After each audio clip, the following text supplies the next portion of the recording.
The magic നോവലിലേക്ക് ഏവർക്കും സ്വാഗതം. സുധാകർ മംഗളോദയത്തിൻ്റെ അമ്മ വീട് പാർട്ട് 24.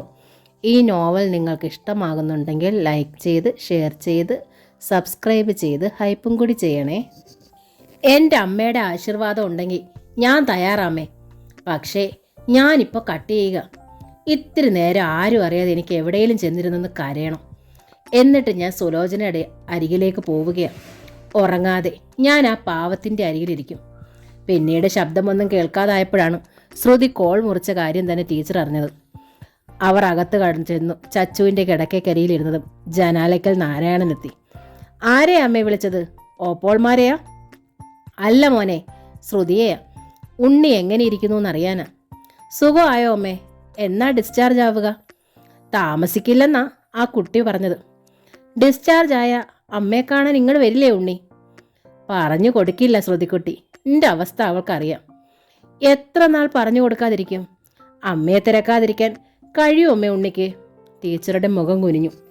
ആരും പറഞ്ഞു കൊടുത്തില്ലെങ്കിൽ നേരെ ചിറ്റിലശ്ശേരിക്ക് ചെല്ലും അയാൾ. ഉണ്ണി ചോദിച്ചാൽ വേണുമാമയ്ക്ക് വിളിക്കാൻ കഴിയോ? തല പോയാലും കള്ളം പറയില്ല അദ്ദേഹം. എനിക്കറിയാം. അറിയാതെ ടീച്ചർ ഏങ്ങിപ്പോയി. അമ്മയെ കരയിക്കാനല്ല പറഞ്ഞത് ഞാൻ, നാരായണൻ അറിയിച്ചു. ഇലയ്ക്കും മുള്ളിനും കേടുവരാത്ത തരത്തിൽ അമ്മയൊരു തീരുമാനം എടുത്തിരിക്കണം.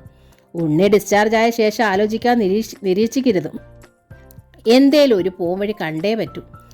അമ്മയെപ്പോലെ നന്മ നിറഞ്ഞൊരമ്മയുടെ മനസ്സ് ദൈവത്തിന് മനസ്സിലാവാതിരിക്കില്ല. പെറ്റ മകൻ അപകടത്തിലാണെന്നറിയുമ്പോൾ ഏതമ്മയും തകരും. മനസ്സിൽ വരണ എന്തും നേരും. പാലിക്കാനാവണതല്ലേ നമുക്ക് പാലിക്കാൻ കഴിയൂ. ഒരു അമ്മ എങ്ങനാ സ്വന്തം മകനെ കാണാതെ മരിക്കുക? അങ്ങനെ വേണോന്ന് ഒരു ദൈവവും ശടിക്കില്ല. ദൈവം ശടിച്ചതല്ല മോനെ. ആ സമയത്തെ തോന്നൽ ഞാൻ സ്വയം നേർന്നതാ. ആ സമയത്ത് മാത്രമല്ല, ഇപ്പോഴും എൻ്റെ തോന്നൽ അത് തന്നെയാ. എൻ്റെ കുട്ടി ഈ ഭൂമിയിൽ ഇല്ലാതാവണതിലും എത്രയോ ഭേദമാ ഞങ്ങൾ പരസ്പരം കാണാതായാലും അവൻ എവിടെങ്കിലും ജീവനോടുണ്ടാവണത്. അവൻ്റെ കാര്യങ്ങൾ എനിക്ക് അറിയാനാവുമല്ലോ. അവൻ ജീവിച്ചിരിക്കണു എന്ന സന്തോഷത്തോടെ എനിക്ക് മരിക്കാൻ കഴിയൂല്ലോ. അമ്മയുടെ പക്ഷം 100% ശരിയാ. പക്ഷേ ഉണ്ണിക്കത് മനസ്സിലാവുമോ? മനസ്സിലായാലും അയാൾ അത് അംഗീകരിക്കുമോ? ടീച്ചർക്ക് ഉത്തരം മുട്ടി. അംഗീകരിക്കില്ല എന്നാ എനിക്ക് തോന്നണത്. ഉണ്ണിയുടെ സ്ഥാനത്ത് നിന്ന് പലകുറി ചിന്തിച്ചപ്പോൾ ഈ എനിക്കായാലും അങ്ങനെയാണ് അംഗീകരിക്കാനാവില്ലെന്ന് ബോധ്യമായി. അമ്മ ചിറ്റിലശ്ശേരിയിലുണ്ടെന്ന സമാധാനത്തിലാണ് ഉണ്ണി ആശുപത്രിയിൽ കഴിയണത്. മകന്റെ അവസ്ഥ കണ്ട അമ്മ വേവലാതിപ്പെടേണ്ട എന്ന വിചാരം കൊണ്ട് മാത്രമാണ് അയാൾ അമ്മയെ തിരുവനന്തപുരത്തിന് വിളിക്കാത്തത്. ആശുപത്രിയിൽ നിന്ന് ഡിസ്ചാർജ് ആയാൽ അപ്പോൾ അയാൾ അമ്മയെ തേടും, നാരായണൻ അറിയിച്ചു. ഇവിടെ നിന്ന് ഞാൻ എവിടേക്കെങ്കിലും പോയാലോ മോനെ? എവിടേക്ക്? നാരായണന് പരിഭ്രമമായി. അമ്മ എവിടെ പോവുമെന്നാ? അമ്മ മാനസികമായൊന്ന് തയ്യാറായിക്കോട്ടെ എന്ന് കരുതി മാത്രമാ ഞാൻ ഇക്കാര്യം ഓർമ്മിപ്പിച്ചത്. ഇപ്പോ എനിക്കായി വേവലാതി. മകനെ അഭിമുഖീകരിക്കേണ്ടെന്ന് വെച്ച് അമ്മ എവിടേക്കെങ്കിലും പോയാലോന്നു. കാവലിരിക്കാനും എനിക്ക് പറ്റില്ലല്ലോ. ഭക്ഷണം കഴിക്കണമെങ്കിൽ ശാന്തിക്ക് പോണ്ടേ? ഞാൻ ക്ഷേത്രത്തിലും ചച്ചു സ്കൂളിലുമായിരിക്കുന്ന നേരത്ത് അമ്മ ഇവിടെ നിന്നെങ്ങാൻ ഇറങ്ങിപ്പോയാ നോക്ക്, ഞാൻ പിന്നെ ജീവിച്ചിരിക്കില്ല. ഇല്ല മോനെ, ടീച്ചർ കരഞ്ഞു. മോനോട് പറയാതെ അമ്മ എങ്ങടും പോവില്ല. അങ്ങനെ പോവാൻ അമ്മയ്ക്കാവില്ല. പക്ഷേ എൻ്റെ ഉണ്ണിയുടെ കയ്യിൽ നിന്ന് മറഞ്ഞു കഴിയാനായി മോൻ എനിക്ക് എന്തെങ്കിലും ഒരു വഴി കാട്ടിത്തരികയും വേണം. മോനോട് അപേക്ഷിക്കുക ഞാൻ. അമ്മ ചിറ്റിലശ്ശേരിയിലാണെന്നാ ഉണ്ണിയുടെ ഇപ്പോഴത്തെ വിശ്വാസം. അതിലയാൾക്ക് വിരോധം കാണില്ല. എന്നാൽ അമ്മ ഇവിടാണെന്നറിഞ്ഞാൽ അയാൾക്കത് അനിഷ്ടമാവും. കാരണം ഞാൻ അയാളുടെ ആരുമല്ലല്ലോ. ചിറ്റിലശ്ശേരിയിൽ ചെന്ന് അന്വേഷിക്കുമ്പോൾ വേണുമാമ അയാൾക്ക് ഇവിടുത്തെ അഡ്രസ്സ് കൊടുക്കും. അമ്മ ഇവിടെ ഉണ്ടായാൽ അയാൾ നിർബന്ധമായി അമ്മയെ വിളിച്ചോണ്ട് പോകും. സ്വന്തം മകൻ വന്ന് വിളിക്കുമ്പോൾ അന്യനായി എനിക്ക് തടയാനും അവകാശമില്ലല്ലോ. അതുകൊണ്ടാ മോനെ ഞാൻ ആദ്യമേ ചോദിച്ചത് അമ്മ മറ്റെവിടേക്കെങ്കിലും പോയാലോന്ന്. എവിടേക്കാണെന്ന് പോയതെന്ന് അറിയില്ലെന്ന് മോന് പറയാമല്ലോ. മോൻ അങ്ങനെ കള്ളം പറയണമെന്നുമില്ല. മോനറിയാതെ അമ്മ എവിടേക്കെങ്കിലും പൊയ്ക്കോളാം. ഇല്ലമ്മേ, നാരായണ നിഷേധത്തിൽ മുഖം ചലിപ്പിച്ചു. അങ്ങനെ അമ്മ പോവാൻ ഞാൻ സമ്മതിക്കില്ല. മറ്റെവിടെ പോയാൽ ഇവിടുത്തെ സുരക്ഷിതത്വം അമ്മയ്ക്ക് കിട്ടണമെന്നുമില്ല. തെരുവിൽ പിച്ചക്കാരായി ഇരിക്കുന്ന അമ്മ ഇരിക്കുന്നതോ ധർമ്മക്കാരുടെ സംഘത്തിൽ അമ്മ അലയണതോ എനിക്ക് സങ്കല്പിക്കാനാവില്ല. ഇതിൽ ഭേദം ദൈവത്തോടുള്ള സത്യം അമ്മ ലംഘിക്കുന്നതാ. ഇല്ല മോനെ, അത് ലംഘിച്ചിട്ട് ഞാൻ ജീവിക്കില്ല. വാശിയല്ല, അമ്മയ്ക്ക് ഭയമാ.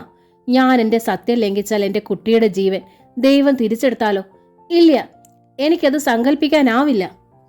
എങ്കിൽ നമുക്ക് ആലോചിച്ച് മറ്റെന്തെങ്കിലും മാർഗം കണ്ടെത്താം. അമ്മയെ ഞാൻ എനിക്ക് വിശ്വാസമുള്ള എവിടെങ്കിലും കൊണ്ടുപോയി ഒളിപ്പിച്ച് പാർപ്പിക്കാം. എന്നിട്ട് ഉണ്ണി വരുമ്പോൾ അപ്പോൾ തോന്നുന്നൊരു കളവ് പറഞ്ഞോളാം. ഇല്ലെങ്കിൽ നമുക്ക് 3 പേർക്കും കൂടി ഈ നാട് വിട്ട് എവിടേക്കെങ്കിലും പോകാം. ഒന്ന് മാത്രമേ എനിക്ക് നിർബന്ധം, ഞാൻ അറിയാതെ അമ്മ ഇവിടുന്ന് എങ്ങോട്ടും പോവാൻ പാടില്ല. സത്യം ചെയ്യാനായി അയാൾ അമ്മയുടെ അരികിൽ വന്ന് കൈത്തല നീട്ടി. ടീച്ചർ ആ കൈത്തലത്തിൽ സ്വന്തം കൈത്തല അമർത്തി. ഇല്ല മോനെ, സത്യം. ഉണ്ണി ഡിസ്ചാർജ് ആവണ തീയതി മുൻകൂട്ടി ഒന്ന് അറിയിക്കണമെന്ന് അമ്മ ഡോക്ടർ ശ്രുതിയോടൊന്ന് പറഞ്ഞേക്കണേ. എങ്കിലേ നമുക്ക് എന്തെങ്കിലും ചെയ്യാൻ കഴിയൂ. ശരി മോനെ, ടീച്ചർ സമ്മതിച്ചു. രാവിലെ തന്നെ ഞാൻ ശ്രുതിമോളെ വിളിച്ച് അറിയിച്ചോളാം. മോൻ പോയി സമാധാനമായിട്ട് ഉറങ്ങിക്കോളൂ. നാരായണന് പക്ഷേ സമാധാനമായി ഉറങ്ങാനായില്ല. ടീച്ചറെ എവിടെ കൊണ്ടുപോയി ഒളിച്ച് താമസിപ്പിക്കും എന്ന് അയാൾക്ക് കണ്ടുപിടിക്കാനുമായില്ല. മൂവരും ഒരുമിച്ച് പോവാൻ ഒരു താവളം അറിവിൽ വന്നില്ല.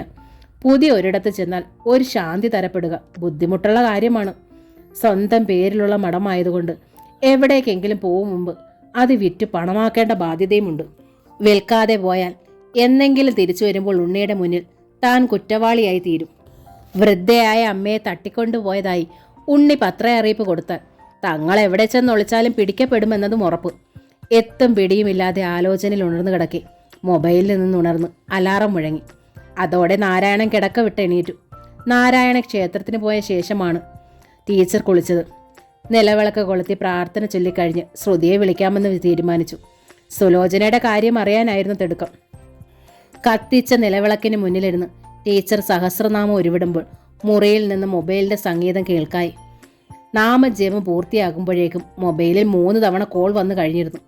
തുടർച്ചയായുള്ള വിളി ടീച്ചറിൽ ഭയമുണർത്തി. അവർ നമസ്കരിച്ച് എഴുന്നേറ്റപ്പോഴേക്കും 4ാമത് റിങ് ചെയ്തു തുടങ്ങിയ മൊബൈലുമായി ചച്ചു ഓടി വന്നു. അപ്പാമ്മേ, ദാ ഡോക്ടർ ശ്രുതി കോളിംഗ്. ടീച്ചർക്ക് പക്ഷേ ആ ഫോൺ വാങ്ങാൻ പോലും ഭയമായി. അപ്പാമ്മേ, ചച്ചു പെട്ടെന്ന് കരയാൻ തുടങ്ങി. മുത്തുലക്ഷ്മിക്ക് എന്തോ പറ്റി അപ്പാമ്മേ, അതുകൊണ്ടാ കമലമാമി ഇങ്ങനെ കരയണത്. കമലയുടെ വളർത്തുമകൾക്ക് എന്തോ സംഭവിച്ചുവെന്ന് ടീച്ചർക്ക് മനസ്സിലായി. ആ ദേഹം വിറയ്ക്കാൻ തുടങ്ങിയിരുന്നു. കുട്ടിയെയും കൂട്ടി അവിടേക്ക് പോകാനും പ്രയാസമായി. ചച്ചു, അവർ അവളെ തഴുകി. മോള് സ്കൂളിലേക്ക് പൊയ്ക്കോളൂ. നിസ്സാര കാരണങ്ങൾക്കായി നീ എത്ര ക്ലാസ്സുകൾ കളഞ്ഞിരിക്കണോ? അറ്റൻഡൻസ് കുറഞ്ഞാൽ ക്ലാസ് കയറ്റം തരില്ല കേട്ടോ. എന്താ മുത്തുവിന് പറ്റിയെന്ന് അപ്പാമ്മ പോയി നോക്കിയിട്ട് വരാം. ഇല്ല. സ്കൂൾ ബാഗ് ചുമലിൽ നിന്ന് ഊരി ചച്ചു ഇറയത്തേക്ക് എറിഞ്ഞു. മുത്തുവിന് എന്ത് പറ്റിയെന്നറിയാതെ ഞാൻ എങ്ങടും പോണില്ല. മുത്തു എൻ്റെ ഇൻറ്റിമേറ്റ് ഫ്രണ്ടാ. അവൾക്ക് എന്തെങ്കിലും പറ്റിയെങ്കിൽ എനിക്കിനി പഠിക്കണ്ട, ക്ലാസ് കയറ്റവും വേണ്ട. മുത്തുവിന് സുഖമില്ലെങ്കിൽ നമുക്ക് അവളെ ആശുപത്രി കൊണ്ടുപോവാം. അപ്പനില്ലാത്ത കുട്ടിയാ അവള്. അപ്പോൾ നമ്മൾ സഹായിക്കണ്ടേ അപ്പാമ്മേ? വേണം. കരഞ്ഞുകൊണ്ട് ടീച്ചർ അവളെ ചേർത്ത് പിടിച്ചു. പക്ഷേ ആശുപത്രിയിൽ കൊണ്ടുപോയിട്ടും പ്രയോജനമില്ലാത്ത തരത്തിൽ അതിനെന്തെങ്കിലും സംഭവിച്ചിട്ടുണ്ടെങ്കിൽ മോള് കരഞ്ഞ് ബഹളം വെക്കരുത്. അപ്പാമ്മയ്ക്ക് അത് സഹിക്കാനാവില്ല. ഇപ്പം തന്നെ അപ്പാമ്മയുടെ നെഞ്ച് പൊട്ടുമെന്നായിരിക്കണം. എങ്കിൽ നമുക്ക് വേഗം പോവാം അപ്പാമ്മേ. ആ കയ്യിൽ പിടിച്ച് വലിച്ചു ചച്ചു. അവളുടെ പിടികിൽ ഒഴുകി എന്നോണമാണ് ടീച്ചർ റോഡ് കടന്നത്. കമലയുടെ വീടിൻ്റെ മുറ്റത്ത് അയൽക്കാർ വട്ടം കൂടി നിന്നിരുന്നു. അധികവും സ്ത്രീകളാണ്. കമല മുറ്റത്തെ മണ്ണിൽ വീണ് കടന്ന് കരയുകയാണ്. എനിക്ക് എൻ്റെ മുത്തിനെ വേണം. എൻ്റെ മുത്തില്ലാതായാൽ എനിക്ക് വാഴ മുടിയാത്. മുരുക, കടവോളെ, എൻ്റെ മുത്തിനെ എനിക്ക് തായോ. അവൾ ആഞ്ഞു തലയിൽ തള്ളി. മുത്തു എവിടെയാണെന്ന് ചച്ചു സ്ത്രീകൾക്കിടയിലൂടെ തലയിട്ട് ചുറ്റും കണ്ണോടിച്ചു. അവളെ എങ്ങും കാണാനുണ്ടായിരുന്നില്ല. മുത്തുവിന് അസുഖമൊന്നും വന്നതല്ലെന്ന് ചച്ചുവിന് മനസ്സിലായി. അസുഖം എന്തെങ്കിലും ആയിരുന്നെങ്കിൽ അവൾ കമലമാമിയോടൊപ്പം കാണുമായിരുന്നല്ലോ. മുത്തു മരിച്ചു പോയതാണോ എന്നതായിരുന്നു ചച്ചുവിൻ്റെ ഭയം. ആ രീതിയിൽ അവൾ അപ്പാമ്മയെ നോക്കി. എന്താ പറ്റിയത്? സ്ത്രീകൾക്കിടയിൽ ആകെ പരിചയമുണ്ടായിരുന്ന അയൽക്കാർ രുക്മിണിയോട് ടീച്ചർ തിരക്കി. മുത്തുവിന് എന്ത് പറ്റിയേട്ടാ കമല ഇങ്ങനെ കരയണത്? അനിഷ്ടത്തിൽ ടീച്ചറെ ഒന്ന് നോക്കി മുഖം വെട്ടി തിരിച്ചുകൊണ്ടായിരുന്നു ആ യുവതി പറഞ്ഞത്. ഞാൻ വിചാരിച്ചത് ആ കുട്ടി ചത്തുപോയിന്നാ. പക്ഷേ ഇവിടെ വന്നപ്പോഴറിഞ്ഞത് അതിനെ ഇയാളുടെ ചേച്ചി കാവേരി, അതായത് ആ കുട്ടിയുടെ പെറ്റമ്മ കൂട്ടിക്കൊണ്ടുപോയതാണെന്ന്. എപ്പോ? ചോദിക്കാൻ മടിയുണ്ടായിരുന്നെങ്കിലും ജിജ്ഞാസ അടക്കാനായില്ല ടീച്ചർക്ക്. ഇന്നലെയാണത്രേ. രാത്രി ഇവിടെ ഇവൾ തനിച്ചായിരുന്നു. അകത്ത് കിടന്ന് കരച്ചിലായിരുന്നു എന്ന് വടക്കേ വീട്ടിൽ താമസിക്കുന്ന ഇവളുടെ മാമി പറഞ്ഞത്. വെളുപ്പിനത്തെ ആദ്യ ബസ്സിന് ഇവൾ കാവേരിയുടെ വീട്ടിൽ പോയിരുന്നത്രേ. പക്ഷെ ഇവൾക്ക് കുട്ടീനെ കൊടുക്കാതിരിക്കാൻ വേണ്ടി കാവേരിയും ഭർത്താവും സ്വന്തം കുട്ടികളെ 3നെയും കൊണ്ട് ഇന്നലെ തന്നെ മധുരയ്ക്ക് കടന്നിരുന്നു പോലും. ആരാൻ്റെ കൊച്ചിനെ സ്വന്തമെന്ന് കരുതി സ്നേഹിച്ചാൽ ദേ ഇങ്ങനെ ഇരിക്കും. നിങ്ങൾക്കും കൂടിയുള്ള പാഠമായത്. പറഞ്ഞിട്ട് രംഗം വിട്ട് രുക്മിണി പുറത്തേക്ക് ഇറങ്ങിപ്പോയി. രുക്മിണി പറഞ്ഞതിൽ ഒരു വകതിരിവും ഇല്ല. ആ വർത്താനം കേട്ടുകൊണ്ടിരുന്ന ഒരു വൃദ്ധ ഇടപെട്ടു. ഓള് പറഞ്ഞില്ലേ കമലയുടെ മാമിയെന്ന്. വടക്കേ വീട്ടിൽ താമസിക്കണ മാമി. ആ മാമിയാ ഞാൻ. വീട്ടിൽ തമിഴാ പറയണതെങ്കിലും നല്ലോണം മലയാളം പറയുന്നവരാ ഞങ്ങൾ. തലയും വാലുമില്ലാതെ രുക്ക് പറഞ്ഞതൊന്നും അല്ല പോറ്റിയമ്മേ സത്യം. കമലയുടെ അക്ക കാവേരിക്ക് 3 പെൺമക്കളാ. അതിലേറ്റവും ചെറുതിനെ പെറ്റ അവൾ തന്നെയാ ഇവിടെ കൊണ്ടുവന്ന് തങ്കച്ചിയായ കമലയെ ഏൽപ്പിച്ചത്. 3 കുട്ടികളെ പോറ്റാനുള്ള ശേഷിയില്ലാഞ്ഞിട്ട് നീ ഇവളെ നിന്റെ മകളായി വളർത്തി പഠിപ്പിച്ച് കല്യാണം നടത്തി വിട്ടോളൂ. ഞാൻ അവകാശം പറഞ്ഞു ഒരു കാലത്തും വരില്ല എന്ന് കാവേരി വാക്കു കൊടുത്തത്. അന്ന് കമലയുടെ ശ്രീനിക്ക് കാശുണ്ടായിരുന്നു. ഇപ്പൊ ശ്രീനി ചത്തു. കമല താമസിക്കണ ഈ 3 സെന്റും വീടും ജപ്തിയായി. കമല തെരുവിലേക്ക് ഇറങ്ങേണ്ട അവസ്ഥയായി. അതറിഞ്ഞ അവൾ വന്ന് അവളുടെ കുട്ടിയെ കൊണ്ടുപോയത്. മാസാമാസം വന്ന് തങ്കച്ചിയുടെ കയ്യിൽ നിന്ന് പണം വാങ്ങിക്കൊണ്ട് പോയത് ഓള് മറന്നു. അത് ന്യായമാ പോറ്റിയമ്മ പറയും. വൃദ്ധ ടീച്ചറെ നോക്കി. ന്യായം മട്ടും ചൊന്നാ പോതും. ടീച്ചർക്ക് ഉത്തരമില്ലാതായി. ആണ്ടവനെ, എൻ്റെ മുത്തിനെ എനിക്ക് തായോ. ഇല്ലേനാ ഞാൻ ഇനി എപ്പടി വാഴുവേണമെന്ന് ചൊല്ലിത്തായോ. കമലയുടെ കരച്ചിൽ വീണ്ടും ആ ഹൃദയത്തെ മുറിച്ചു. പാവം. ചച്ചു ടീച്ചറുടെ കാതിൽ മന്ത്രിച്ചു. മുത്ത് ലക്ഷ്മിക്ക് ഒന്നും പറ്റിയിട്ടില്ല ചച്ചു. അവർ അവൾക്ക് പറഞ്ഞു കൊടുത്തു. അവളുടെ അമ്മ വന്ന് അവളെ കൊണ്ടുപോയതാ. മുത്തുവിനെ പിരിഞ്ഞതിൻ്റെ സങ്കടമാ കമലയ്ക്ക്. അഴാതെ മകളെ, വൃദ്ധ മാമി എന്ന് കമലയുടെ അരികിലിരുന്ന് ആശ്വസിപ്പിച്ചു. താമസിക്കാൻ വീട് പോലും ഇല്ലാതായ സ്ഥിതിക്ക് മുത്തുവിനെ അവളുടെ അമ്മ വന്ന് കൊണ്ടുപോയത് ഭാഗ്യമെന്ന് നിനക്ക് നീ. വല്ല വീടുകളിലും പോയി അടുക്കളപ്പണി ചെയ്താലും നിനക്ക് ജീവിക്കാമല്ലോ മകളെ. നീ ചിന്ന പൊണ്ണ്. താനേ ഒരു 2ാം കല്യാണം ചെയ്താലും നിന്നെ ആരും കുറ്റപ്പെടുത്താതെ. ശ്രീനിയുടെ കുറ്റം കൊണ്ടാണ് നിനക്ക് കൊഴുന്തകൾ ഉണ്ടാവാത്തതിൽ 2ാം കല്യാണം ചെയ്താ നിനക്ക് നിന്റെ സ്വന്തം കൊഴുന്തകളെയും പിറക്കില്ലയോ മകളെ. അത് എല്ലാം നിനക്ക് നിമ്മതിയായിരിയടാ കണ്ണേ. വേണ്ട, കമല കരഞ്ഞു. എനിക്ക് 2ാം കല്യാണം വേണ്ട, സ്വന്തം കുഴന്തകളും വേണ്ട. എനിക്ക് എൻ്റെ മുത്തുവിനെ കിട്ടിയാൽ മതി മാമി. അവളെ കിട്ടിയില്ലേ ഞാൻ ഈ കിണറ്റിൽ ചാടി തർക്കൊല ചെയ്യും. മണ്ണിൽ നിന്ന് എഴുന്നേറ്റ് അവൾ മുറ്റത്തിനരികിലെ കിണറിൻ്റെ നേർക്കോടി. അതോടെ വീട്ടുമുറ്റത്ത് കൂടിയിരുന്നവർ എല്ലാവരും ചേർന്ന് കമലയെ പിടിച്ചു നിർത്തി. ഒരയൽക്കാരി വൃദ്ധയായ മാമിയോട് തിരക്കി. നിങ്ങൾക്ക് ഇതിനെ നിങ്ങളുടെ വീട്ടിലേക്ക് കൊണ്ടുപോയിക്കൂടെ തള്ളേ? ഇല്ലെങ്കിൽ ഇത് ഈ കിണറ്റിൽ ചാടി ചാവും. വീടില്ലാതെ ഇതിനി എവിടെ കഴിയും? ഈ പ്രായത്തിലൊരു പെണ്ണിന് തെരുവിലുറങ്ങാൻ പറ്റുമോ? എൻ്റെ മകൻ്റെ കെട്ടിയോൾക്ക് ഞാൻ തന്നെ ആ വീട്ടിലധികം. വല്ലയിടത്ത് ഇറങ്ങിപ്പോയിക്കൂടെ തള്ളേന്ന് പലപ്പോഴായി ചോദിക്കണം. എൻ്റെ നാവിൻ്റെ സാമർഥ്യത്തിലാണ് ഞാൻ അവിടെ പിടിച്ചു നിൽക്കണത്. ഇതിനെ കൂടി ഞാൻ അങ്ങോട്ട് കൊണ്ടുചെന്ന അതോടെ ഞാനും ഈ തെരുവിലാവും. ഈ പ്രായത്തിൽ തെരുവിൽ കിടന്ന് ചാവാൻ എനിക്ക് വയ്യ സാവിത്രിയമ്മേ. കമല ഇനി എന്ത് ചെയ്യുമെന്ന ശങ്ക ഉദിച്ചതോടെ സ്ത്രീകൾ ഓരോരുത്തരായി ആ മുറ്റത്ത് നിന്ന് പിൻവലിയാൻ ആരംഭിച്ചു. ഒപ്പം തങ്ങളുടെ പുരുഷന്മാരെ അവർ കൊണ്ടുപോയി. അതോടെ അടുത്ത ബന്ധുക്കൾ മാത്രം അവശേഷിച്ചു ആ വീട്ടുമുറ്റത്ത്. നമുക്കും പോയാലോ മോളെ? ടീച്ചർ ചച്ചുവിനോട് തിരക്കി. മോൾക്ക് സ്കൂളിൽ പോകേണ്ടതല്ലേ? ഇന്ന് ഒത്തിരി വൈകി അപ്പാമ്മേ. വൈകി ചെന്നാൽ മിസ് ക്ലാസ്സിൽ കയറ്റില്ല. എങ്കിൽ നമുക്ക് വീട്ടിലേക്ക് പോവാം. അപ്പാമ്മയ്ക്ക് കുറേ ജോലിയുണ്ട്. അവിടുന്ന് പോരാൻ വിഷമമുണ്ടായിരുന്നെങ്കിലും ചച്ചു മെല്ലെ തലയാട്ടി. റോഡ് കടന്ന് തങ്ങളുടെ ഗേറ്റിലെത്തിയതും അവളൊന്ന് തിരിഞ്ഞു നോക്കി. എന്നിട്ട് ടീച്ചറോട് തിരക്കി. റോഡ് കടന്ന് തങ്ങളുടെ ഗേറ്റിലെത്തിയതും അവൾ ഒന്ന് തിരിഞ്ഞു നോക്കി. എന്നിട്ട് ടീച്ചറോട് തിരക്കി. കമലമാമിയെ നമുക്ക് നമ്മുടെ വീട്ടിലേക്ക് കൊണ്ടുപോന്നാലോ അപ്പാമ്മേ? പാവം, കിണറ്റി ചാടിയ കഷ്ടാവില്ലേ? താൻ ചിന്തിച്ചത് തന്നെ കുട്ടിയും പറഞ്ഞുവല്ലോ എന്ന് ഓർത്ത് ടീച്ചർ അത്ഭുതപ്പെട്ടു. അപ്പാമ്മയെ ഓർത്തത് അത്. പക്ഷേ മോളുടെ അപ്പനോട് ചോദിക്കാതെ എങ്ങനെ അപ്പാമ്മ? ചച്ചു പറഞ്ഞു. ഞാൻ പറഞ്ഞ അപ്പ സമ്മതിക്കാതിരിക്കില്ല. ടീച്ചർക്ക് പക്ഷേ നല്ല ശങ്കയുണ്ടായിരുന്നു. അവർ കരുതിയൽ പോലെ തന്നെയായിരുന്നു നാരായണന്റെ മറുപടി. തോന്നിയ ദിവസം പറയണോ? നല്ല അടി കിട്ടും കുട്ടിക്ക്. സരസ്വതിയുടെ അടുത്ത് നാരായണൻ ഇങ്ങനെ മുഖം കറുപ്പിച്ച് ടീച്ചർ മുൻപ് കണ്ടിട്ടേയില്ല. കുട്ടി അതോടെ കണ്ണ് തിരുമ്മി കരയാൻ ആരംഭിച്ചു. അഹമ്മദിയാ കുട്ടിക്ക്. അകത്തുപോയി നാരായണൻ ഒരു വടി എടുത്തുകൊണ്ട് വന്നു. ഇന്ന് സ്കൂളിൽ പോവാഞ്ഞതേ തെറ്റ്. നിനക്ക് വേണ്ടിയാ ഞാൻ ജീവിക്കണമെന്ന് എന്തേ നീ ഓർക്കാത്തത്? അടിച്ച് വളർത്താൻ അറിയാഞ്ഞിട്ടല്ല എനിക്ക്. നിന്റെ അമ്മ ഒരാളെ ഓർത്താ. അടിക്കണ്ട മോനെ. ടീച്ചർ ആ വടി മേടിച്ചു. അവൾക്ക് അങ്ങനെ ഒരു സഹാനുഭൂതി തോന്നിയത് തെറ്റാണോ? തെറ്റല്ല. പക്ഷേ ഞാൻ ആ യുവതിയെ ഇവിടെ കയറ്റി പാർപ്പിച്ച ഈ അയൽക്കാർ എന്തൊക്കെയാവും പറഞ്ഞുണ്ടാക്കുക? മര്യാദയ്ക്ക് ജീവിച്ചാൽ പോലും കുറ്റപ്പെടുത്താൻ കിട്ടണ ഒരവസരം പോലും ഇവിടെ ആരും വെറുതെ കളയാറില്ല. ഈ അമ്മയോട് കരുണ കാണിച്ചതല്ലേ മോൻ? അതുപോലാണോ അമ്മ ഇത്? ഒരു ബന്ധുവും അതിന്റെ നേർക്കൊരു സഹായഹസ്തവും നീട്ടിയില്ല മോനെ. ബാധ്യതയാകുമോ എന്ന് ഭയന്ന് ആളുകൾ രക്ഷപ്പെടാതെ ഞാൻ കണ്ടതാ. പക്ഷേ ഇരുട്ട് വീഴുമ്പോൾ ഉപദ്രവിക്കാൻ ഇരട്ടി ആളുകൾ ഉണ്ടാവുകയും ചെയ്യും.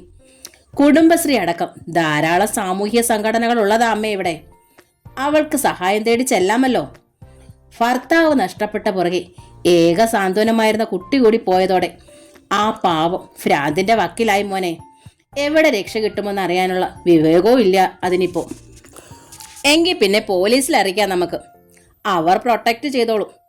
നമ്മൾ ആ കടമ ഏറ്റെടുത്താൽ തെറ്റിദ്ധരിക്കാനും കുറ്റപ്പെടുത്താനും അല്ലാതെ അഭിനന്ദിക്കാൻ ആരും വരില്ലമ്മേ. തെറ്റിദ്ധരിക്കുകയും കുറ്റപ്പെടുത്തുകയും ചെയ്യേണ്ട കാര്യം എന്താ മോനെ? മോൻ മാത്രമല്ലല്ലോ ഈ വീട്ടിൽ, ഞാനില്ലേ, ചച്ചുമോളില്ലേ. അമ്മയ്ക്ക് വേണ്ടി എന്ത് ത്യാഗത്തിനും ഞാൻ തയ്യാറാ. പക്ഷേ ഈ ഒരു കാര്യം മാത്രം എന്നോട് പറയണ്ട. ചീത്ത പേരിന് എനിക്ക് മരണത്തെക്കാൾ ഭയമാ. മാത്രമല്ല എൻ്റെ മംഗളയുടെ ആത്മാവിന് മുന്നിൽ കുറ്റക്കാരനായി നിൽക്കാനും എനിക്ക് വയ്യ. മംഗളയുടെ ആത്മാവിന് മുന്നിൽ കുറ്റക്കാരനാവാൻ മോനൊന്നും ചെയ്യണില്ലല്ലോ. ഒരഗതിക്ക് ആശ്രയം കൊടുക്കണത് കുറ്റമാണോ? മറ്റൊരാശ്രയം ലഭിക്കുമ്പോൾ അത് പൊയ്ക്കോളില്ലേ? ഇല്ലമ്മേ, നമ്മൾ വിചാരിക്കുന്ന രീതികളാവണമെന്നില്ല ഇതിൻ്റെയൊക്കെ പരിണാമഗുപ്തി. അതുകൊണ്ടാ മോൾക്ക് തുണയായി ചെറുപ്പക്കാരെ ഒരു പരിചാരികയെ പോലും ഞാൻ ഈ മഠത്തിൽ കയറ്റാത്തത്. നാരായണൻ തിരിഞ്ഞു മഠത്തിനകത്തേക്ക് പോയി. അപ്പൻ ചീത്തയാ, ചച്ചു പിറുപിറുത്തു. ടീച്ചർ അവളെ ചേർത്ത് പിടിച്ചു.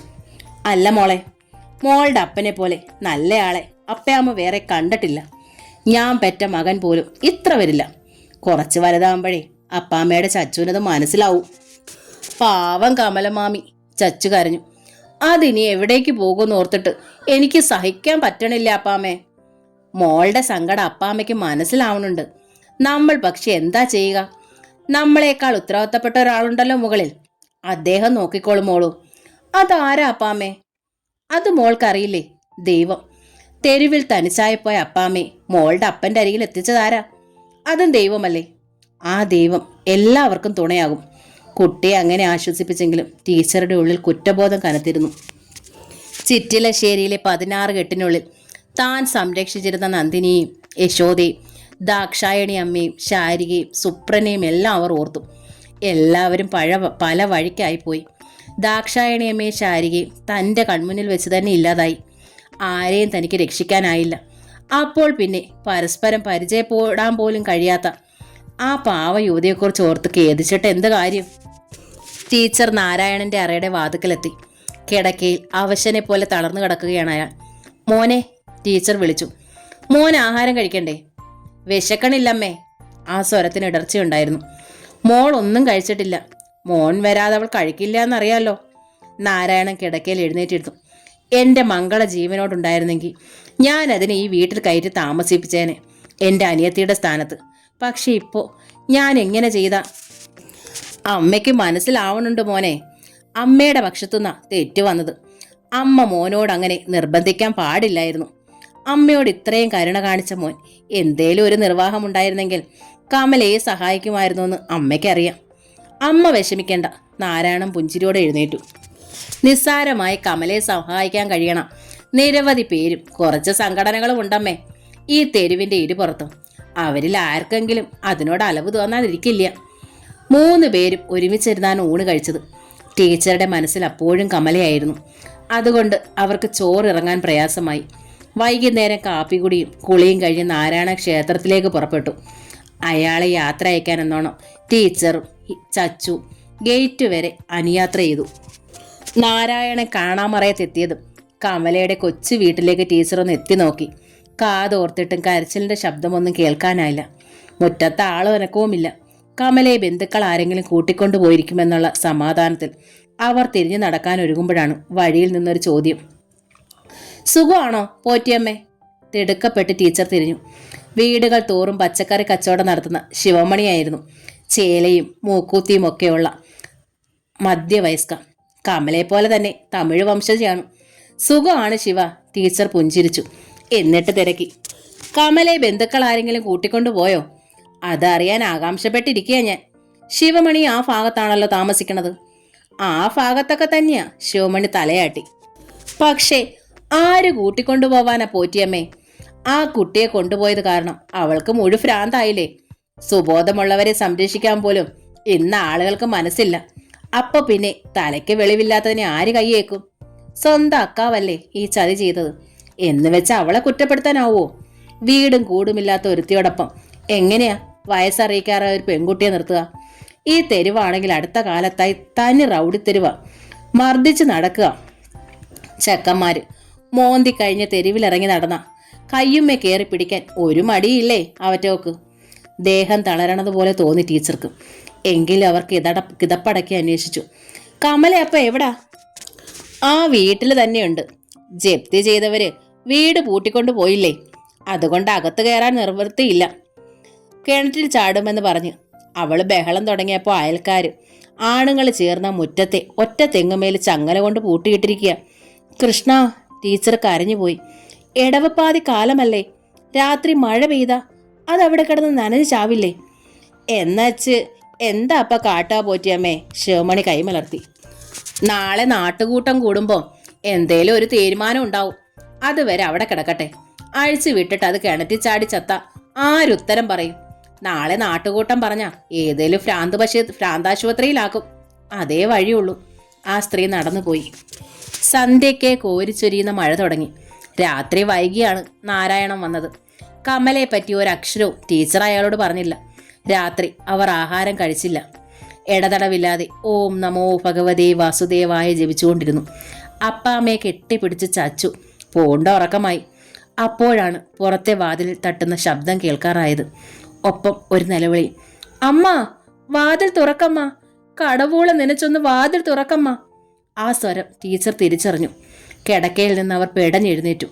പുറത്താ കരച്ചിലിനോടൊപ്പം ഇടിയുടെയും മഴയുടെയും കോലാഹലവും കേൾക്കാമായിരുന്നു. മോനെ. കിടക്കറയിൽ നിന്ന് പുറത്തു വന്നതും ടീച്ചർ നാരായണന്റെ അറയിലേക്ക് നോക്കി വിളിച്ചു. ഒരു നിമിഷം പോലും വൈകാതെ അയാളും പുറത്തു വന്നു. കമലയാണെന്നാ തോന്നണത് മോനെ. അമ്മ ഈ വാതിലൊന്ന് തുറകോട്ടെ, ടീച്ചർ ആരാഞ്ഞു. ഞാൻ തുറക്കാം. നാരായണൻ ചെന്ന് വാതിലിന്റെ സാക്ഷികൾ അകറ്റിയതും കതകുകൾ തള്ളിത്തുറന്ന് മിന്നൽ വെട്ടത്തിനൊപ്പം മഴയിൽ കുതിർന്നൊരു സ്ത്രീരൂപ അകത്തേക്ക് കയറി. മന്നിക്കണം അമ്മ. വെള്ളം ഇറ്റു വീഴുന്ന മുടി പിന്നോട്ട് ഒതുക്കിക്കൊണ്ട് അവൾ തൊഴുതു. വീട്ടുമുറ്റത്ത് നായത്തൊടൽ കൊണ്ട് പൂട്ടിയിട്ടിരിക്കുമായിരുന്നു എന്നെ. അപ്പോഴാ മഴയത്ത് 2 പേര് ഉപദ്രവിക്കാൻ വന്നത്. കരച്ചിൽ പുറത്തു വരാത്തത്രയും ഇടിയും കാറ്റും. തുടലഴിച്ച് അവരെന്നെ റോഡിൽ കിടന്ന ജീപ്പിൽ കയറ്റാൻ നോക്കുമ്പോൾ ഒരുത്തന്റെ കയ്യുമ്മേ കടിച്ചിട്ട് ഓടിപ്പോന്നതാ ഞാൻ. ദൈവത്തെ ഓർത്ത് ഇറക്കി വിടരുത്. നേരം പുലരുമ്പോൾ ഇറങ്ങിപ്പോയിക്കോളാം. ഇല്ലെങ്കിൽ ആ ദുഷ്ടന്മാരെന്നെ. ടീച്ചറുടെ കണ്ണുകൾ നിറഞ്ഞു. അയാൾ നാരായണനെ നോക്കി. അയാൾ സ്തബ്ധനായി നിൽക്കുകയായിരുന്നു. പോറ്റിയമ്മയും കിടന്നോളൂ. മുറിയുടെ ഒരു കോണിലേക്ക് കമല ഒതുങ്ങി മാറി. ഈ മൂലയിലിരുന്ന് ഞാൻ നേരം വെളുപ്പിച്ചോളാം. ഈ നനഞ്ഞ വേഷം മാറണ്ടേ? നാരായണനാണ് ചോദിച്ചത്. ഉടുക്കാൻ മുണ്ട് തരാം. അമ്മയുടെ കൈവശം ബ്ലൗസും ഉണ്ടാകും. വേണ്ട, കമല കരഞ്ഞു. പേടിക്കാതെ ഈ മുറിയുടെ മൂലയിൽ ഇരുന്നാ മതി എനിക്ക്. പോറ്റിയമ്മയും അകത്ത് കയറി കിടന്നോളേ. വെറുതെ ഉറക്കം കളയണ്ട. മഴ മുഴുവൻ നനഞ്ഞതല്ലേ. ഈറം മാറ്റാതെയും തല തോർത്താതെയും ഇരുന്ന അസുഖം പിടിക്കില്ലേ? എനിക്ക് ചത്താ മതി. സങ്കടം കൊണ്ട് അവൾ പൊട്ടി.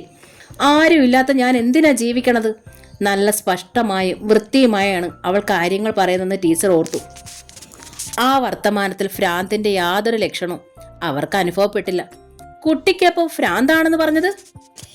എന്റെ കുട്ടീനെ കാണാത്ത സങ്കടം കൊണ്ടാ ഞാൻ കിണറ്റിൽ ചാടാൻ ഓടിയത്. എനിക്ക് ഭ്രാന്തൊന്നുമില്ല. മാനം കെടാതെ ചാവണതല്ലേ ഏത് പെണ്ണിന് നന്ന്. നിന്റെ മാനം കെടാതെ ഈ അമ്മ നോക്കിക്കോളാം. അവളുടെ അടുത്ത് ചെന്ന് ആ കൈ പിടിച്ചു ടീച്ചർ. ഇപ്പൊ ഞാൻ പറയണതങ്ങ് അനുസരിക്കുക. നിനക്ക് മാറ്റാനുള്ള വേഷം ഞാൻ തരാം. തല തോർത്താൻ തോർത്തും തരാം. വരൂ. അവർ അകത്തേക്ക് നടന്നു. നിറഞ്ഞ നന്ദിയിൽ നാരായണനെ ഒന്ന് നോക്കിയിട്ട് അനുസരണയോടെ കമല ആ പുറകെ നീങ്ങി. വേഷം മാറി വന്ന അവൾ ചമ്മലോടെ പറഞ്ഞു. ഞാൻ ആദ്യമായ മുണ്ട് നേരിയത് ഉടുക്കണത്. പക്ഷേ നിനക്കിത് നന്നായി ചേരണുണ്ട്. ബ്ലൗസ് മാത്രം അല്പം ലൂസാ. അതീ വയസ്സായ അമ്മയുടെ പാകത്തിന് തയ്ച്ചതല്ലേ. പോറ്റിമേ ദൈവം കാക്കും. എന്നെ മാത്രമല്ല നിന്നെയും. നീ ഇന്ന് എന്തെങ്കിലും ആഹാരം കഴിച്ചതാണോ? അല്ല. എന്നാലും എനിക്ക് വിശപ്പില്ല പോറ്റിമേ. അത് നുണ. വെള്ളമൊഴിച്ച ചോറ് ഇരിക്കലുണ്ട് ഇവിടെ. കറികൾ എടുത്ത് തരട്ടെ നിനക്ക്? വേണ്ട പോറ്റിമേ, എൻ്റെ മാനം രക്ഷിച്ചല്ലോ, അത് മതി എനിക്ക്. അത് പോരാ. വെള്ളച്ചോറ് വേണ്ടെങ്കിൽ നിനക്ക് ഞാൻ കട്ടനുണ്ടാക്കി തരാം. എങ്കിലും വെള്ളച്ചോറ് മതി പോറ്റിമേ. ഞങ്ങൾക്ക് പക്ഷെ ജാതിയില്ല. നീ എൻ്റെ സ്വന്തം മകളാ. ഇനി അങ്ങനെ കരുതിക്കോളൂ. വെള്ളമൊഴിച്ച ചോറ് തിളപ്പിച്ച് ചൂടാക്കിയാണ് ടീച്ചർ കമലയ്ക്ക് കൊടുത്തത്. അമ്മ ഇത്ര നല്ലതാണെന്ന് എനിക്ക് അറിയില്ലായിരുന്നു അമ്മ. ഊണ് കഴിക്കുന്നതിനിടയിൽ അവൾ പറഞ്ഞു. എങ്കിൽ മുത്തുവിനെ കൊണ്ടുപോയപ്പോഴേ ഞാൻ ഇവിടെ വന്ന് സങ്കടം പറഞ്ഞേനെ. എനിക്കവിടെ ഒരു സഹായത്തിന് ആരുമില്ല. ശ്രീനിയണ്ണൻ ചീത്തയാണെന്ന് പറഞ്ഞ് എല്ലാവർക്കും എൻ്റെ അടുത്തായിരുന്നു ദേഷ്യം. ഞാൻ കഴിവില്ലാത്തവൾ കൊണ്ടാണത്രേ അണ്ണൻ വേറെ പെണ്ണ് തേടി പോയത്. സത്യമായി അത് എൻ്റെ കുറ്റം അല്ല അമ്മ. കല്യാണത്തിക്ക് മുമ്പേ തന്നെ അണ്ണൻ ലക്ഷ്മിയുമായി ഇഷ്ടമുണ്ടായിരുന്നു. ലക്ഷ്മിയുടെ അപ്പ അവളെ ഒരു ഗൾഫുകാരന് കല്യാണം ചെയ്ത് കൊടുത്തതോടെയാ ശ്രീനിയണ്ണൻ അപ്പനും അമ്മയും ഇല്ലാത്ത എന്നെ കെട്ടിയത്. മാമനാ ആ കല്യാണം നടത്തിയത്. മാമന്റെ വകയായിരുന്ന 3 സെന്റും 2 മുറി വീട് ശ്രീധരമായും തന്നു. സ്വന്തം വീടില്ലായിരുന്ന ശ്രീനിയണ്ണൻ ആവശ്യപ്പെട്ടപ്പോൾ ഞാനതാ അണ്ണന്റെ പേരിലേക്ക് എഴുതിയും കൊടുത്തു. ആ വീടാ ഇപ്പോൾ ജപ്തിയായത്. കമലയുടെ കണ്ണിൽ നിന്ന് തുള്ളികൾ ചോറിലേക്ക് വീണു. അതെല്ലാം മറക്കു കമല, ടീച്ചർ ആ മുടിയിൽ തഴുകി. ശ്രീനി പോയതിൽ വലുതല്ലല്ലോ വീട് പോയത്. നിങ്ങൾക്കിടയിൽ ഒരു കുട്ടി പോലും ഇല്ലാത്തത് കൊണ്ടാവും ശ്രീനിയുടെ മനസ്സ് പഴയ പെൺകുട്ടിയിലേക്ക് ഒഴുകിപ്പോയത്. അല്ലമ്മ, പുറം കൈയാൽ കമല കണ്ണു തുടച്ചു. ഞാനിത് വേറെ ആരോടും പറഞ്ഞിട്ടില്ല. ശ്രീനി അണ്ണൻ എന്നെ ഇഷ്ടമേ അല്ലായിരുന്നു. കല്യാണ രാത്രിയിൽ ലക്ഷ്മിയായിരുന്നു മനസ്സിൽ. ജോലി ചെയ്തുണ്ടാക്കിയ പണം മുഴുവൻ അവൾക്കാ കൊടുത്തത്. സത്യമാ ഞാൻ പറയണത്. ഒരു ദിവസം പോലും അണ്ണൻ എന്നെ ഭാര്യയായി കരുതിയിട്ടില്ല. പിന്നെങ്ങനാ ഞാൻ പ്രസവിക്കുക? ഞാൻ മച്ചിയാണെന്ന് കരുതിയാ കാവേരി മുത്തിനെ കൊണ്ടുവന്ന എനിക്ക് തന്നത്. അതോടെ അണ്ണൻ വീട്ടിലെ അന്തി ഉറക്കവും നിർത്തി. കടം കാരണമാണോ ശ്രീനി ആത്മഹത്യക്ക് ശ്രമിച്ചത്? കടം വന്നത് ലക്ഷ്മി കാരണമാ. ഗൾഫിൽ നിന്ന് അവിടെ കുട്ടികളുടെ അപ്പ വന്നപ്പോൾ ശ്രീനി അണ്ണനോട് ഇനി ആ വീട്ടിൽ ചെല്ലരുതെന്ന് അവൾ പറഞ്ഞു. അത് അണ്ണന് സഹിച്ചില്ല. കമല ഇതെങ്ങനെ അറിഞ്ഞു? എല്ലാം കത്തിലെഴുതി എൻ്റെ അഡ്രസ്സ് വെച്ച് തപാൽ പെട്ടിയിൽ ഇട്ടട്ടാ അണ്ണൻ തീവണ്ടിക്ക് മുന്നിൽ ചാടിയത്. അപ്പോ തെറ്റു മുഴുവൻ ശ്രീനിയുടേതായിരുന്നു. ആ നിലയ്ക്ക് മരിക്കാൻ നോക്കാതെ ഒരു 2ാം കല്യാണവും ചെയ്ത് ജീവിച്ചൂടെ കമല? നിനക്ക് നിന്റെ സ്വന്തം കുട്ടികളുണ്ടാവുമല്ലോ. അല്ലമ്മ, കമല ഇനിയും ഒരു പുരുഷനോടൊത്തും വാഴില്ല. എനിക്കത് വേണ്ട. ഏതെങ്കിലും വീട്ടിൽ കുട്ടികളെ വളർത്തണ ആയയുടെ പണി കിട്ടിയാൽ അതാ എനിക്ക് സന്തോഷം. ആലോചനയിലിരുന്ന ടീച്ചർ അതിന് മറുപടി പറഞ്ഞില്ല. ഊണ് കഴിച്ച പാത്രങ്ങൾ സിങ്കിലെടുത്തോണ്ട് പോയി കഴുകി തുടച്ച് റാക്കിൽ അടുക്കി വെച്ചു കമല. നേരം പുലരുമ്പോ കമല എവിടേക്ക് പോവാനാ തീരുമാനിച്ചിരിക്കണത്? ടീച്ചർ തിരക്കി. അറിയില്ല. ചെറിയ കുട്ടികളുള്ള ഏതെങ്കിലും വീട്ടുജോലി കിട്ടുമോന്ന് തിരക്കണം. കല്യാണം വേണ്ടെങ്കിലും കുട്ടികളെ വളർത്താൻ എനിക്ക് നല്ല ആശയുണ്ടമ്മ. അവൾക്ക് കിടക്കാൻ ടീച്ചർ ഒരു പായയും തലേണയും പുതപ്പും നൽകി. തിരികെ തളത്തിലെത്തിയപ്പോൾ ചാരു കസേരയിൽ നാരായണൻ ഉണ്ടായിരുന്നു. മോൻ ഉറങ്ങാൻ പോണില്ലേ? അവർ തിരക്കി. ഇനി ഉറങ്ങിയാൽ ഉണരാൻ വൈകുമമ്മേ. 1 മണിക്കൂർ കഴിഞ്ഞാൽ എഴുന്നേറ്റ് കുളിക്കേണ്ടതാ. ഭാഗ്യത്തിന് മഴയും കാറ്റും തോർന്നിരിക്കണം. ഇല്ലെങ്കിൽ അമ്പലം എത്തിക്കഴിഞ്ഞു വീണ്ടും ഈറം മാറ്റേണ്ടി വന്നേനെ. കമലയെ തിരക്കി രാത്രി ആരേലും ഇവിടേക്ക് വരുമോന്ന് എനിക്ക് ഭയമുണ്ടായിരുന്നു. അമ്മ കാരണം മോന് ബുദ്ധിമുട്ടാവുമോന്നും. അമ്മ കാരണം അല്ലല്ലോ. രാത്രി തനിച്ച് ഒരഗതിയായ സ്ത്രീ വന്ന് വീട്ടുവാതുക്കൽ മുട്ടിയാൽ തുറക്കാതിരിക്കാൻ മാത്രം ക്രൂരനൊന്നും അല്ലമ്മേ അമ്മയുടെ മകൻ. ഏതായാലും കമല ഇങ്ങടാണ് വന്നതെന്ന് ആരും അറിഞ്ഞിട്ടില്ല. നേരം പുലരുമ്പോ പൊയ്ക്കോളാമെന്നല്ലേ അവൾ പറഞ്ഞിരിക്കണത്. എങ്ങോട്ട് പോവും മോനെ? അത് വല്ലാത്തൊരവസ്ഥയാ അതിൻ്റെത്. ഒരു കാര്യം ചെയ്യാം. വനിതാ സെല്ലുമായി ബന്ധമുള്ള ഒരു ടീച്ചർ ദിവസേന അമ്പലത്തിൽ വരാറുണ്ട്. ഞാൻ അവരോട് തിരക്കാം. ഈ കമലയെ സഹായിക്കാൻ വല്ല മാർഗം ഉണ്ടോയെന്നും. അവർ സഹായിക്കാൻ ആരംഭിക്കുമ്പോഴേക്കും ഇവിടെ നാട്ടുകാരും കൂടി അതിനെ ഭ്രാന്ത് ആശുപത്രിയിൽ എത്തിച്ചിരിക്കും. മനുഷ്യൻ എന്തിനാ ഇങ്ങനെ വിവരമില്ലാതെ പെരുമാറണമെന്നാ എനിക്ക് മനസ്സിലാവാത്തത്. നാരായണൻ ധാർമ്മിക ദോഷം കൊണ്ട് കിതച്ചു. പ്രിയപ്പെട്ട ഒരാളുടെ വേർപാട് മനുഷ്യൻ കുറേ സമയത്തേക്ക് ഭ്രാന്തമായ അവസ്ഥയിൽപ്പെടാം. ഉടനെ ആ വ്യക്തിയെ കൊണ്ടുപോയി ഭ്രാന്താശുപത്രിയിൽ അടയ്ക്കുകയാണോ ബന്ധുക്കൾ ചെയ്യേണ്ടത്? ടീച്ചർ ഉത്തരമില്ലാതെ നിന്നോടെ അയാൾ വീണ്ടും ശാന്തനായി. അമ്മ പോയി കിടന്നുറങ്ങിക്കോളൂ. പുറപ്പെടാൻ നേരം ഞാൻ വിളിച്ചുണർത്തിക്കോളാം. അനുസരിച്ചെങ്കിലും കിടന്നിട്ട് ഉറങ്ങാൻ ടീച്ചർക്ക് കഴിഞ്ഞില്ല. നേരം പുലർന്നപ്പോൾ വടക്കേ വീട്ടിൽ രുക്മിണി മുറ്റത്തെത്തി. പോറ്റി പോയോ? ഉവ്, അത് പതിവല്ലേ. ഇനി ഉച്ചപൂജ കഴിഞ്ഞേ വരൂ, ടീച്ചർ അറിയിച്ചു. ഒന്ന് കാതോർത്ത് ചുറ്റും ഒന്ന് കണ്ണോടിച്ചിട്ട് രുക്മിണി ഒതുക്കുകൾ കയറി വാതുക്കലെത്തി. ആ കമല ഇങ്ങോട്ട് വന്നോ? ഇങ്ങനെ ഒരു അന്വേഷണവുമായി രുക്മിണി എത്തുമെന്ന പ്രതീക്ഷയില്ലാതിരുന്നതിനാൽ മറുപടി പറയാൻ ടീച്ചർ പരിങ്ങി. ഇന്നലെ ആ മുറ്റത്തെ തെങ്ങിൽ പൂട്ടിയിട്ടിരുന്നതാ. അതിന് നേരം പുലർന്നപ്പോ ആട് കിടന്നെടുത്ത പൂട പോലുമില്ല. ഇന്നലെ ആ മഴയത്ത് അതിന് മുറ്റത്ത് പൂട്ടിയിട്ടോ? ടീച്ചർക്ക് ശബ്ദം കിട്ടി. ആരാ ആ മഹാപാപം ചെയ്തത്? അതിൻ്റെ സ്വന്തക്കാർ തന്നെ, അല്ലാതെ ആരേലും ചെയ്യോ? പൂട്ടിയിട്ടവരെ കുറ്റം പറയാനും പറ്റില്ലല്ലോ. ഇന്നലെ നിങ്ങളും കണ്ടതല്ലേ അവളുടെ ഭ്രാന്തിളക്കം. ഭ്രാന്ത് വന്നാൽ ആദ്യം ചെയ്യേണ്ടത് എന്താ? പൂട്ടിയിടുക തന്നെ. അതിന് ഭ്രാന്താണെന്ന് രുക്മിണിക്ക് തോന്നിയായിരുന്നോ? തോന്നിയത് കൊണ്ടല്ലേ അത് കാണാൻ കരുത്തില്ലാതെ അപ്പോൾ തന്നെ ഞാൻ തിരിച്ചു പോന്നത്. മാമാങ്കം കാണും പോലെ നിങ്ങളൊക്കെ അത് കണ്ടു നിൽക്കണുണ്ടായിരുന്നല്ലോ. ആ സ്ത്രീയോട് സംസാരിച്ചാൽ ശരിയാവില്ലെന്ന് ടീച്ചർക്ക് തോന്നി. അകത്തേക്ക് പോവാനായി അവർ തിരിഞ്ഞു. നിക്ക്, അതൊരാജ്ഞയായിരുന്നു. ടീച്ചർ തിരിഞ്ഞു നിന്നു. സുധാകർ മംഗളോദയത്തിൻ്റെ അമ്മ വീട് എന്ന